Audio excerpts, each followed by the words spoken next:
قصيدتنا اليوم لشاعرنا قيس بن الملوح، وهي بعنوان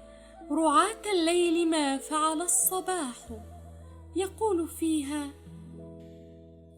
رعاة الليل ما فعل الصباح، وما فعلت أوائله الملاح، وما بال الذين سبوا فؤادي، أقاموا أم أجد بهم رواح، وما بال النجوم معلقات، بقلب الصب ليس لها براح، كأن القلب ليلة قيل يغدى بليلى العامرية أو يراح، قطاة عزها شرك فباتت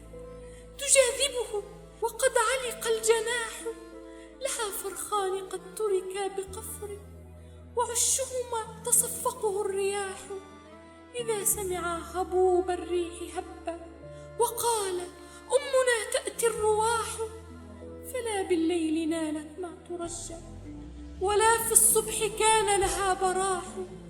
رعاة الليل كونوا كيف شئتم، فقد أودى بي الحب المناح.